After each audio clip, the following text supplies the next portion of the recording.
To adjust Microsoft Voice Assistant speed in Windows 10 Home, open Settings, click or tap Start menu icon, and then click or tap Settings.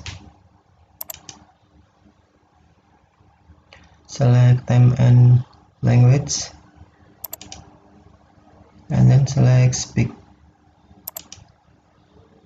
Drop down Speak screen, and then to adjust voice speed, drag bar to the right